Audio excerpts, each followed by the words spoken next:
أعوذ بالله من الشيطان الرجيم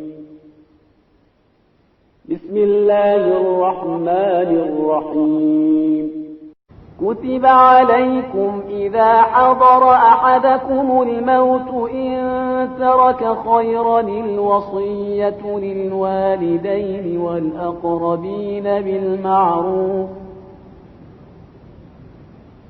حقا على المتقين بسم اللہ الرحمن الرحیم رب اشرح لی صدری ویسر لی امری واحلل عقدۃ من لسانی یفقهوا قولی رب ادخلنی مدخل صدق واخرجنی مخرج صدق واجعلنی من لدنک سلطانا نصیرا قال اللہ سبحانہ وتعالی فی کتابہ المجید والفرقان الحمید وقول الحق واصدق الصادقین بسم اللہ الرحمن الرحیم کتب علیکم اذا حضر احدکم الموت ان ترک خیرا الوصیہ للوالدین والاقربین بالمعروف، تم میں سے جب بھی کوئی موت کے قریب ہو تو اس کے لیے ضروری ہے کہ وہ ایک اچھی وصیت لکھے اپنے والدین کے لیے اور اپنے رشتہ داروں کے لیے جو روٹین کے مطابق ہے۔ اسلام میں وصیت کو بہت زیادہ اہمیت دی گئی ہے۔ کہا گیا کہ انسان کو چاہیے کہ ہر وقت اپنی وصیت کو تیار رکھے۔ انسان کسی سفر کے لیے جاتا ہے، مختصر فاصلے کا سفر طے کرنا چاہتا ہے تو وہ کچھ نصیحتیں کر کے جاتا ہے، کچھ باتیں بتا کر جاتا ہے، کچھ چیزیں ریکمینڈ کر کے جاتا ہے، کچھ چیزوں سے منع کرتا ہے، لیکن وہ سفر اس کا محدود ہوتا ہے، ایک خاص ٹائم کے لیے ہوتا ہے، ایک خاص جگہ سے ایک خاص جگہ تک ہوتا ہے، لیکن پھر بھی وہ تاکید کرتا ہے کہ اس کے بعد اس کے کام نہ رکیں، اس کے بینیفٹس جاری رہیں، اس کی مشکلات حل ہوتی رہیں، جو چیزیں اسے ناپسند ہیں اس کی زندگی میں نہ آئیں، جو چیزیں اسے پسند ہیں اس کی زندگی میں ان کا آنے کا تسلسل جاری رہے۔ بس کیسے ہو سکتا ہے کہ اتنے لمبے سفر پر انسان جا رہا ہو جسے موت کہتے ہیں، اس سے متعلق ریکمنڈیشن نہ کر کے جائے، کچھ چیزیں بتا کر نہ جائے، کچھ چیزوں کے بارے میں تاکید نہ کرے، کچھ چیزوں سے نہ روکے۔ انسان جب دنیا سے چلا جاتا ہے تو اس کے اعمال کا دفتر بند ہو جاتا ہے، اس کے اعمال رک جاتے ہیں، ختم ہو جاتے ہیں، سٹاپ ہو جاتے ہیں۔ لیکن اگر وصیت اچھی کر کے گیا تو اس کے اعمال میں اضافہ ہو سکتا ہے، اس کی نیکیوں میں اضافہ ہو سکتا ہے، اس کے اچھے اعمال میں اضافہ ہو سکتا ہے۔ اس لیے تو پیغمبر ارشاد فرماتے ہیں کہ یہ مناسب نہیں ہے کہ انسان سوئے اور اس کی وصیت اس کے سرہانے کے نیچے لکھی ہوئی نہ ہو، اتنی تاکید ارشاد فرمائی پیغمبر گرامی نے۔ اسی طرح امام باقر علیہ السلام ارشاد فرماتے ہیں کہ جو آدمی دنیا سے بغیر وصیت کے چلا جائے گویا وہ جہالت کی موت مرا ہے۔ اور وصیت کے لیے ضروری نہیں ہے مال و متاع کی ہو، پراپرٹی سے متعلق ہو، مکان سے متعلق ہو، زمین سے متعلق ہو، بلکہ نیک اعمال بجا لانے کی وصیت ہو۔ بچوں کو وصیت ہو کہ میرے بعد میں تمہیں وصیت کرتا ہوں کہ نماز کو ترک نہیں کرنا، روزے کو نہیں چھوڑنا، بزرگوں کے احترام کو نہیں چھوڑنا، پارسائی کو انتخاب کرنا ہے اور غریب لوگوں کے کام آنا ہے، بے سہاروں کے لیے سہارا بننا ہے۔ جس طرح آیت اللہ مراشی نجفی کی وصیت تھی کہ میں دنیا سے کچھ چیز اپنے ساتھ نہیں لے جا رہا ہوں ما سوائے اہل بیت کی عزاداری، اور وصیت میں لکھتے ہیں کہ میری میت کو امام بارگاہ میں لے جایا جائے اور لے جانے حرام کاموں میں وصیت نافذ نہیں ہے، نیک کاموں میں وصیت نافذ ہے، مباح کاموں میں وصیت نافذ ہے، جائز کاموں میں وصیت نافذ ہے۔ ایک آدمی اگر وصیت کر کے جاتا ہے کہ میرے بعد میرے پیسوں سے فلاں کام کیا جائے اور وہ کام حرام ہے، کسی پر ظلم و زیادتی کا سبب بن رہا ہے، کسی کی حق تلفی کا سبب بن رہا ہے، تو جائز نہیں ہے۔ بس کوشش کریں کہ ہم وصیت کر کے جائیں، اور خاص طور پر کہ یورپ کے ممالک میں، کیونکہ ہماری جو املاک ہیں، ہماری جو پراپرٹی ہیں، وہ یہاں کے لا کے مطابق تقسیم ہوتی ہیں، اور بعض موارد میں یہاں کا لا اسلام سے ٹکراتا ہے، لیکن بہتر یہ ہے کہ اس میں وصیت کر کے جائیں تاکہ آپ بری ذمہ ہو جائیں، مشغول ذمہ نہ ہو، آپ کی ذمہ داری آپ کے گردنوں پہ باقی نہ رہے، آپ مقروض نہ رہیں۔ ظاہر ہے آپ غیر شرعی طریقے سے آپ کا مال تقسیم ہوگا تو آپ مقروض رہیں گے ان افراد کے جن کو حق نہیں ملا یا جن کو کم حق ملا ہے۔ اس کے بعد دوسرا چیپٹر ہے جو ہم آج جو بحث کرنے جا رہے ہیں، وہ یہ ہے کہ جب انسان جان کنی کی حالت میں ہو، نزع کی حالت میں ہو، دنیا سے جانے والا ہو، اور وہ بہت مشکل مرحلہ ہوتا ہے، موت کی بڑی سختی ہوتی ہے، بڑا پریشانی کا مرحلہ ہوتا ہے، خود مرنے والے کے لیے بھی پریشانی کا مرحلہ ہوتا ہے، مرنے والے کے لیے بھی، اور جو اطراف میں لوگ بیٹھے ہوتے ہیں ان کے لیے بھی۔ جانکنی کے جو مرحلہ ہے بہت سخت مرحلہ۔ کسی نے معصوم سے سوال کیا کہ بتائیں کہ جب انسان دنیا سے جاتا ہے تو اس پر کیا کیفیت طاری ہوتی ہے؟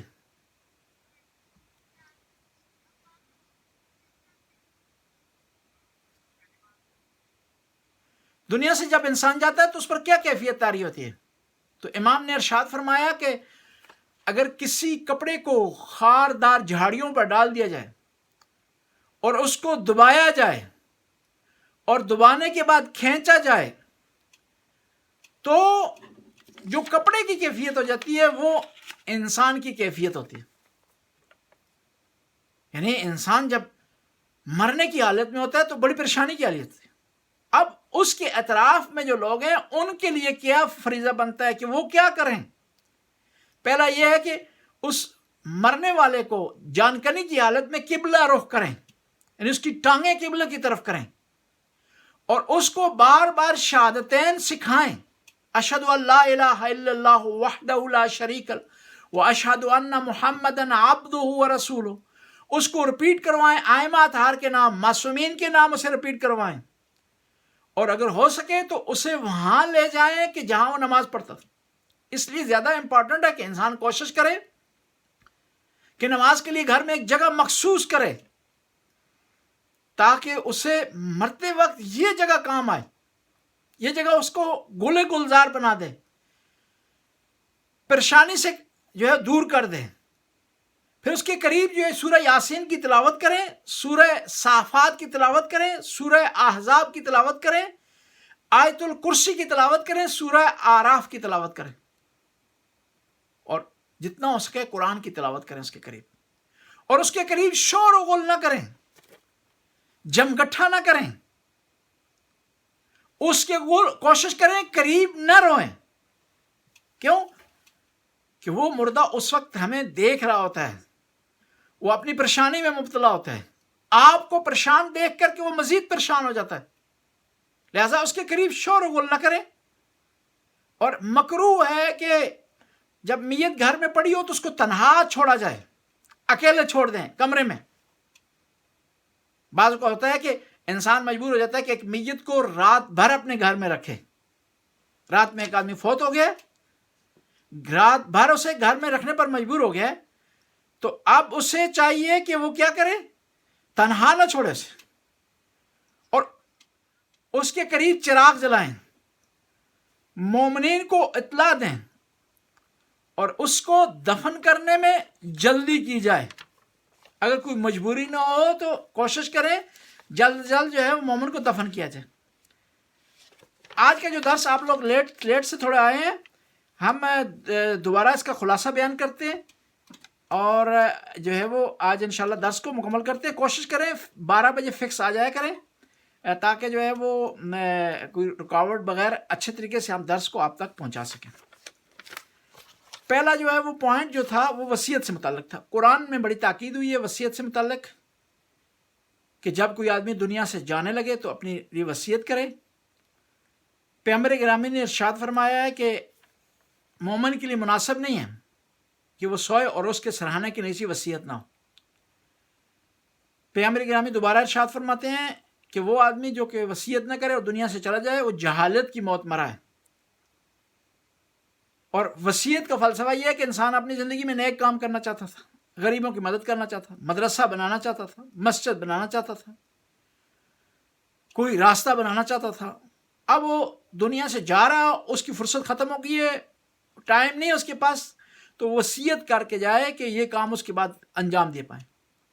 ایک آدمی نمازیں اس نے نہیں پڑھی، روزے اس نے نہیں رکھے، حج بجا نہیں لا سکا، نیک کام نہیں کر سکا، تو اب جو ہے وہ اسے چاہیے کہ وصیت کرے تاکہ اس کے بعد جو ہے وہ نیک کام بجا لایا جا سکے. اور وصیت ضروری نہیں ہے مال و متاع سے متعلق ہو، پراپرٹی سے متعلق ہو، گاڑیوں سے متعلق ہو، گھروں سے متعلق ہو، زمین سے متعلق. نیک کام کی بھی ہو سکتی ہے کہ آپ اپنے بعد وصیت کر کے جائیں اپنی اولاد کو کہ میرے بعد میری بیٹیوں کو حکم ہے یہ کہ وہ حجاب کو ترک نہ کریں، پردے کو ترک نہ کریں.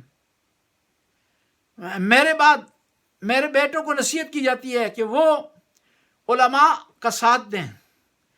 میں بیٹوں اور بیٹیوں کو وصیت کرتا ہوں کہ میرے بعد نماز کو نہ چھوڑیں، حج کو بجا لائیں، زیارات پر جائیں. میں وصیت کرتا ہوں اپنے بیٹوں کو بیٹیوں کو سال میں کم از کم ایک دفعہ امام حسین علیہ السلام کی زیارت کے لیے جائیں. یہ جنہیں نیک کام کے لیے وصیت ہو سکتی، جس طرح آیت اللہ مراشی نجفی کی وصیت تھی کہ میرے اس رمال کو میرے ساتھ دفن کیا جائے جس میں میں نے امام حسین کی مجلس میں بیٹھ کر کے آنسو جمع کیے ہیں. اور انہوں نے وصیت کی تھی کہ میرے جنازے کے بعد شہزادہ علی اصغر کے مصائب پڑھے جائیں. یا امام خمینی کی وصیت تھی کہ مجھے فخر ہے کہ میں شیعہ ہوں، مجھے فخر ہے کہ میں 12 اماموں کا ماننے والا ہوں، مجھے فخر ہے کہ نہج البلاغہ ہمارے درمیان ہے، مجھے فخر ہے کہ امام باقر ہم سے ہیں، امام جعفر صادق ہم سے ہیں، پیغمبر گرامی ہم سے ہیں.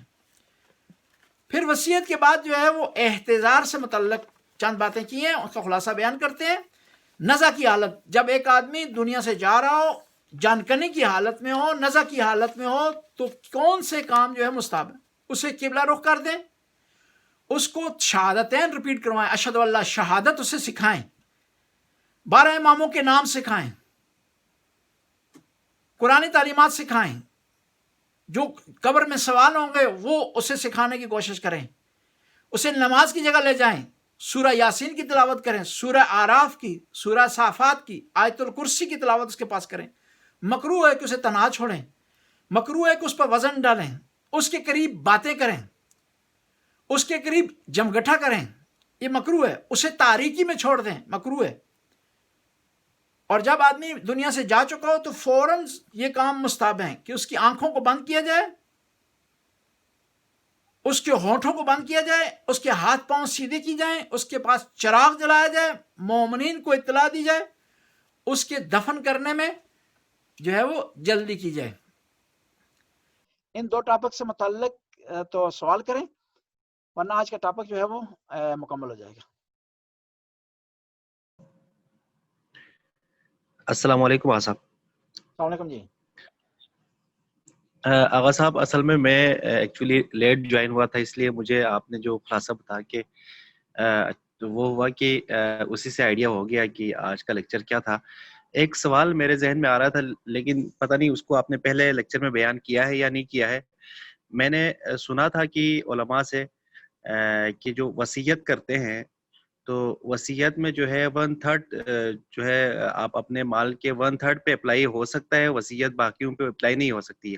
یہ کس حد تک درست ہے یہ بات؟ یہ جی یہ آپ کی بات صحیح ہے، یہ 1/3 سے زیادہ اپلائی نہیں ہو سکتا، لیکن اگر وارث راضی ہو جائیں، جو ورثاء ہیں جن کو حق ملنا ہے وہ راضی ہو جائیں تو 1/3 سے زیادہ بھی اپلائی ہو سکتا ہے. اچھا، اور اس میں ایک شکریہ اور چیز آغا. بھی یاد رکھیں کہ یہ وصیت سے متعلق ہے، لیکن اپنی زندگی میں خود اگر کسی کو دے کر جائے تو سارا مال اپنا دے سکتا ہے آدمی، لیکن اگر وصیت کرے کہ میرے مرنے کے بعد تو پھر 1/3 پہ اپلائی ہوگا اگر جو ہے وہ وارث راضی نہیں ہے. شکریہ، تھینکس آغا. آغا یہ بھی بتا دیجیے کہ یہ کلاس کب تک چلیں گی؟ یہ روزانہ کی بنیاد پر ہوگی یا پھر صرف سیٹرڈے کو ہوگی؟ یہ پہلا سیشن تھا، دوسرا سیشن ہے اس کا اگلے سیٹرڈے کو 12 بجے. یہ 2 ہی سیشن ہوں گے صرف، اور پھر اس کے علاوہ اچھا، ہمارا درس تفسیر کا جو ہے چل رہا ہے وہی سلسلہ آگے بڑھے گا. پھر اگر چھٹیاں آئیں، سردیوں کی چھٹیاں آ جائیں گی 1 ہفتے کے لیے، تو پھر ہم ممکن ہے دوبارہ ایسے ان سردیوں کی چھٹیوں میں 1 دن دوبارہ رکھیں ہم انشاءاللہ. جزاک اللہ آغا. آپ کہاں سے ہیں آغا صاحب؟ میں پاکستان سے بات کر رہا ہوں. کون سے شہر سے؟ اسلام آباد سے. جی دعاؤں میں یاد رکھیے گا, خداوند تعالیٰ آپ کی توفیقات میں اضافہ فرمائے. ضرور آپ بھی یاد رکھیے گا. کوئی اور سوال ہو خواتین کی طرف سے؟ اگر سوال ہے وصیت سے متعلق یا جو ہے وہ احتضار نزع کی حالت میں جو احکام ہے شرعی لحاظ سے, ان سے متعلق سوال ہو تو سوال کریں, ورنہ جو ہے دعا کر کے ہم چھٹی کر دیتے. مولانا صاحب یہ جو 1/3 کا آپ نے بتایا اس کی تھوڑی سی وضاحت کر دیں, کیونکہ یہ جی مجھے صحیح طرح سمجھ نہیں آئی. جی اچھا, ایک آدمی ہے مثال کے طور پر اس کی پراپرٹی ہے 90,000 کرون یا روپیہ یا ڈالر. اب وہ دنیا سے جا رہا ہے, وصیت کر رہا ہے کہ میرا مال میرے بعد کس کو ملنا چاہیے. وہ صرف 30,000 کی وصیت کر سکتا ہے, اور اس کی وصیت اگر اس سے زیادہ ہوگی تو قابل قبول نہیں ہے, مگر یہ کہ اس کے جو وارث ہیں, اس کے بیٹا ہیں, اس کی بیٹی ہیں, والدین, وہ اگر ایگری کر جائیں کہ 90 کے 90,000 وہاں دیا جائے جہاں اس نے وصیت کی ہے, تو پھر یہ وصیت نافذ ہوگی اور یہ قابل عمل ہوگی. 1/3 سے مراد ہے, اس سے زیادہ نہیں ہوگی.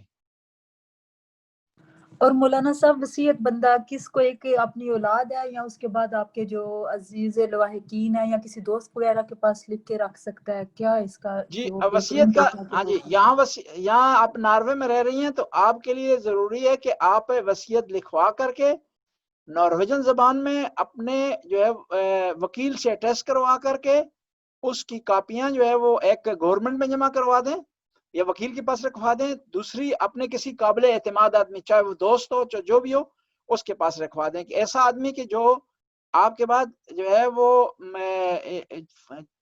اس وصیت پر عمل کر سکے یا کروا سکے. یہ مولانا صاحب آپ نے لیگل بتا دیا, شرعی اس کا کیا ہے؟ شریعت شریعت کا میں یہ ہے کہ کہ لکھ کر کے آپ جو ہے وہ 2 آدمیوں کی گواہی اس پہ ڈال کر کے اس کی ایک کاپی اپنے پاس رکھیں, ایک اپنی قابل اعتماد آدمی کو دے دیں. اچھا, جن کو وصیت کی جا رہی ہے, اگر مجھے کسی نے وصیت کر دی, میرے دوست کسی نے, تو کیا میرے لیے ضروری ہے کہ میں اس وصیت کے اوپر عمل کروں, یا پھر صرف ان کی اولاد کے لیے ضروری ہے کہ وہ عمل کریں؟ اگر آپ نے وعدہ کیا اس سے تو ضروری ہے, اگر آپ نے وعدہ نہیں کیا تو ضروری نہیں.